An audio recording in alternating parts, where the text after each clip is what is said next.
Journaliste, chroniqueur, auteur, Yvon Toussaint est notre invité ce soir. Bonsoir, merci d'être là. Vous rassemblez dans un livre une partie de vos contre-pieds, ces fameuses chroniques parues dans le journal Le Soir, dont vous avez d'ailleurs été rédacteur en chef. 10 ans de chronique, est-ce que c'est 10 années de liberté journalistique ? En tout cas, il me semble que le genre de la chronique est un des genres qui donne le plus de liberté qui soit parmi tous les genres journalistiques. D'abord parce que c'est un mélange de toute une série de choses, c'est-à-dire qu'il est clair qu'une bonne chronique peut très bien digérer un éditorial, un reportage, une enquête, des morceaux de tout cela. Et en tout cas, on peut l'aborder avec une sorte de liberté d'esprit absolument totale, car je dirais que la responsabilité qu'on a est différente. C'est-à-dire, si vous faites un éditorial, il est clair que vous engagez le journal, etc.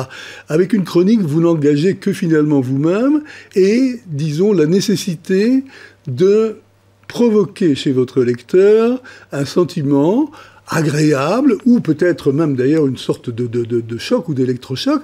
Ça va vite, ça survole, ça joue dans tous les sens. C'est très amusant en tout cas à faire. Mais vous dites c'est un genre journalistique désordonné et décousu. Oui, désordonné et décousu, parce que justement, ça vous permet de bifurquer, ça vous permet de faire des contre-pieds, c'est-à-dire, bon, l'art du contre-pied est quand même un des grands bonheurs dans la vie, c'est-à-dire quand quelque chose apparaît comme ça, comme étant de toute éternité imposé, et puis soudain vous arrivez et comme un chien dans un jeu de quilles, le cas échéant, vous lancez la boule et vous bougez tout, finalement c'est quand même très jouissif.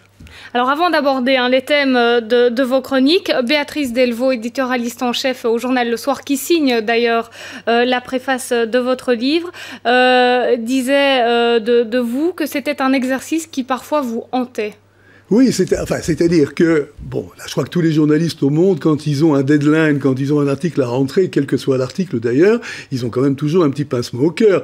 Ils se demandent toujours si ça va y arriver. Or, il est vrai que la chronique vous donne une liberté totale, et que le fait d'avoir une liberté totale vous donne aussi la nécessité de trouver régulièrement un angle d'attaque qui soit original, un angle d'attaque qui soit percutant, et qui soudain suscite chez le lecteur quelque chose de différent que dans les autres colonnes du journal. Alors justement, en parlant un petit peu des coulisses de l'écriture, comment vous choisissiez vos thèmes ? Alors, à l'air du temps, je lève la tête, je lève le nez, et qu'est-ce qui flotte dans le nez ? Je veux dire, enfin, cette semaine, par exemple, il est clair que, je sais pas, du Vatican à la mort de M. Hessel, etc., enfin, en passant par beaucoup de choses, les choses sont là, elles sont dans l'air du temps, vous les attrapez comme avec un filet à papillon. Filet à papillon parce qu'il faut être quand même un peu délicat, c'est-à-dire que ce que le lecteur attend de vous, je le répète, c'est quelque chose qui est en rupture avec le ton habituel. C'est-à-dire qu'il faut lui dire quelque chose, mais certainement pas en copiant le collègue, le confrère d'à côté. Vous aimiez faire des portraits aussi, oui. Aussi divers soient-ils, Florence Aubenas, Sarkozy, Obama, Brel, là aussi, c'est en fonction des thèmes d'actualité ? Non, ben, c'est-à-dire que là aussi, par exemple, ça peut être en fonction de mes sympathies et de mes antipathies.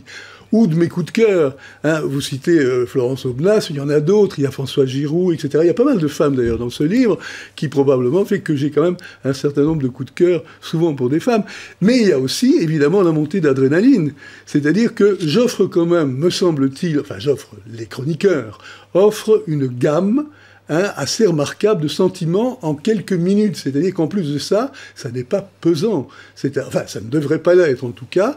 Ça veut dire que c'est quelque chose qui vous passe sous le nez comme ça, qui est soit agréable, soit soudain qui suscite en vous une réaction, et voilà, le coup est joué. Comme un prestidigitateur, le coup est joué. Alors Yvon Toussaint, on peut le dire, vous avez regardé l'entièreté de notre journal. Qu'est-ce que vous auriez retenu comme thème de chronique ce soir ? Bah écoutez, d'abord, je ne sais pas, j'ai été pris un peu au dépourvu en réalité, parce que d'abord, le premier truc, je n'entendais pas le son.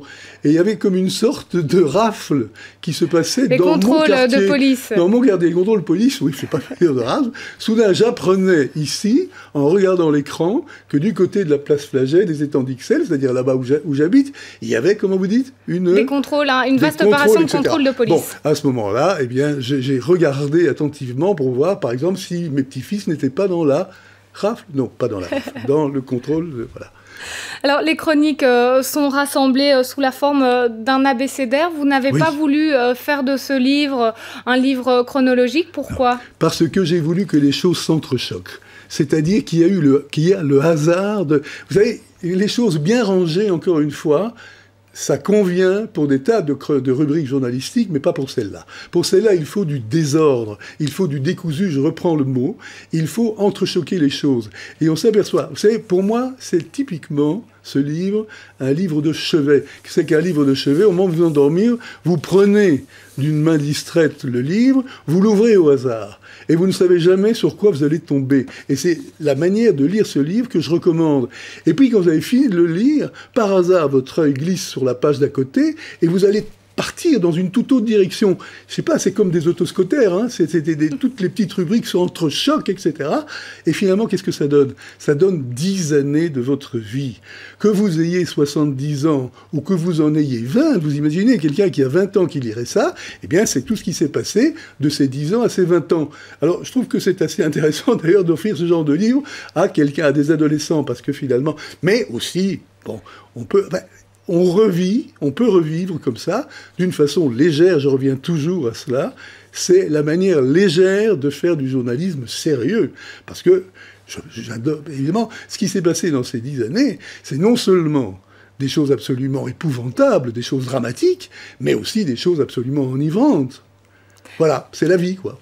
Merci Yvon Toussaint d'avoir été notre invité ce soir. Et donc, je rappelle la parution de votre livre, Contre-pied 2002-2012, une décennie de chroniques décapantes.